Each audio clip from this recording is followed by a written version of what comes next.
এত সুন্দর জায়গা আপনারা দেখাইছি, আপনি কাঁদেন কেন? আমার নবী, আপনার নবী বলেন, আল্লাহ আমি এত সুন্দর জায়গা দেখলাম, কেন জানি আমার চোখের পানি থামায়া রাখতে পারতেছি না।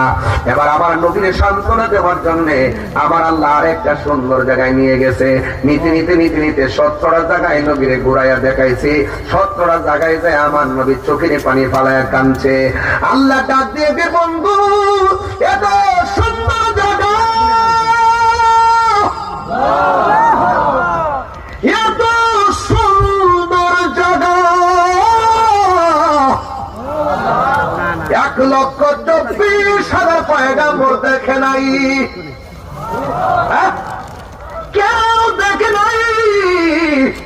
আমি আপনাকে দেখাইছি, এরপর আপনি কেন চোখের পানি ফালাইয়া কাঁদবেন?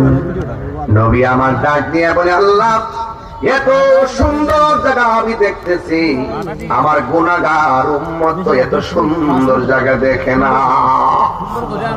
কেন আমি তাহিরি নবী নবী করি?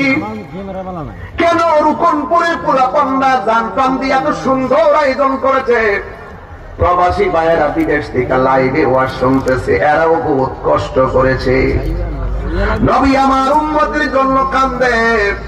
তখন আল্লাহ ডাক দিয়ে, বন্ধু আপনি আর কাঁদবেন না, 17টা জায়গার মধ্যে আমি ঘুরাইছি, আপনার উম্মতের জন্য আমি দুনিয়ায় 5 বারে 17 রাকাত ফরজ দিলাম।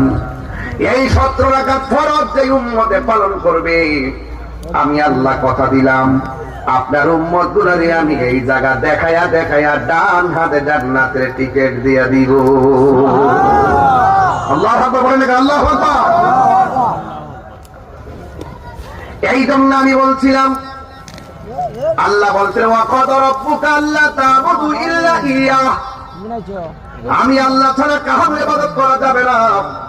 আজকে থেকে ওয়াদা করেন সেজদা পাওয়ার মালিককে, আল্লাহ ছাড়া কি কাউরে সেজদা দিবেন? এরপরে আমার আল্লাহ বলছেন, ওয়া বিল ওয়ালিদাইনি ইহসানা, মা বাবার সঙ্গে ভালো ব্যবহার করো। যার মা নাই কার লগে করবে ভালো? এই ছেলে, এই ছেলে, কি তোমার সমস্যা কি? বসো বসো না মনি বসো। মা বাপের কথা বলি ভাল লাগে না? মা বাপের ধমক মারো, গায়ের মধ্যে রক্ত, তাদের রক্তের শক্তি। তুমি যখন ছোটবেলায় ছিলা, তোমার গায়ে শক্তি ছিল না, মা তোমার তিলে তিলে বড় করছে। আর এখন তোমার গায়ে শক্তি হচ্ছে, মা বুড়ো হয়ে গেছে, ভিক্ষা নিজের নায়ক মনে করো। বহু হিরো দেখছি মার মনে কষ্ট দিয়া জিরো হয়ে গেছে।